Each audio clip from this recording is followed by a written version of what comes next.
Hello, welcome back to Unrest Digest, throwing out those gang signs again, just like we do here.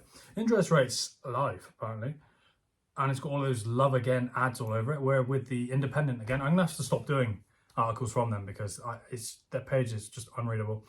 Mortgage warning as bank raises rates to highest level since 2008. A lot of rhymes there. Interesting, if you'll pardon the pun.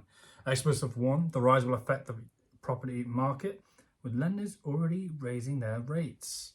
I've also heard apparently that there is one building society that's offering mortgages with 100% mortgages, so with no deposit, which would be great because I don't have any money.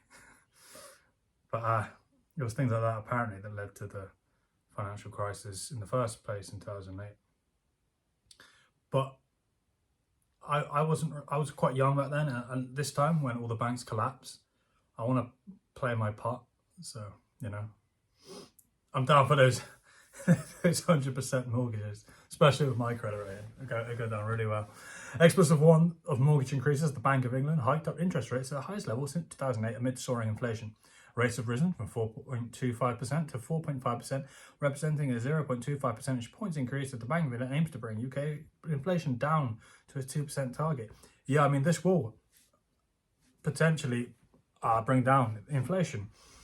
However, this also hurts the banks.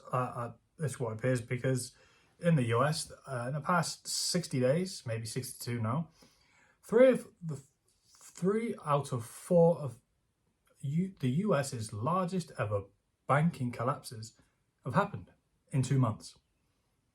I think the other one was it was in 2008, as far as I'm aware.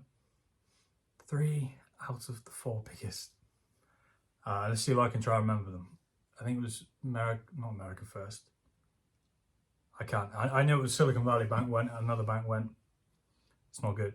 Thomas Jackson, managing director for Cooper Associates Mortgages, said the rise will affect the property market, with lenders already raising their rates.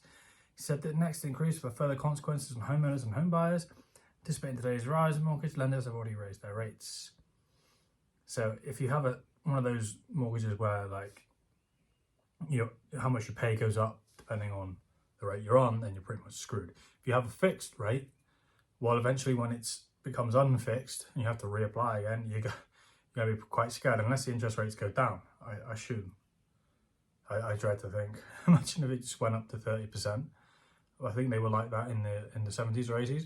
And it's like, it's come time to reapply for your mortgage and the rates are just astronomical. I couldn't imagine. Sometimes it's just, I do feel a lot more comfortable. More comfortable as a renter. Although it's still a lot of money and I don't own anything. You will own nothing and you will be happy, as they say. Comes its UK price index, CPI inflation remained firmly in double digits in March. It wasn't the Qatar World Cup. I thought that pushed us out of a recession just a bit, even though it wasn't even in this country. Was it that, the World Cup? Can't remember. Mortgage warning as bank raises rates to highest level since 2008. You literally just said that. I think this is all the same thing. Jeremy Hunt, our favourite friend of the Chinese, the Bank of England is predicting that the UK government will meet its target of halving inflation this year, according to Jeremy Hunt. I've heard that they've actually messed the numbers around. It's not actually halving inflation. It's clever wordplay, like the difference between 1% and 2% and the difference between 2% and 3%. Basically, of how numbers work in mathematics. If you lay it out in a certain way, it will look like inflation has been halved, even without them doing anything. So they are pledging to do what is. I wish I could explain it to you, but I can't. Rough idea: 1%, for example, 1% to 2% is 100, and that's 100% increase, right? 2 to 3 is a 50% increase, something along those lines. So it looks like it's only half the amount, if you get me, because this isn't a math channel. I think you know what I mean. But they're just fiddling around numbers basically, and they're not halving anything. They're causing it, they're doing it, and they're going to be out probably in the next election. And their best mates will be back in. And they'll look to it and be like, how did Labour win? We have to be more like Labour. Which is exactly what Labour did after they lost the last election and went, we need to be more like the Tories. And it's like that that thing with there's two ice cream men, one either side, and are on a beach. And all the people are here. And one guy knows if he moves this little stool here, he has more access to the people. And the other guy does the same thing. And they get closer and closer and closer. And then they end up like this, which is why you see lots of coffee shops, and a lot of the time you'll see a lot of car shops that all be in the same place, because that's the ideal spot to be. So that's where they all hang out, and even though they will take customers off each other, that's just the place to be. So it looks like that's what's happened to the political parties. Asked whether he was confident in meeting tonight's inflation target, Mr. Hunt, whatever, hit the inflation target. Doesn't matter, everything's still terrible. And you're making it worse. You really need to cut spending. But I would love a nice tax rebate. But I'm not an economist, I just know everything's pretty effed. And I'm just sorry to have to bring it to you.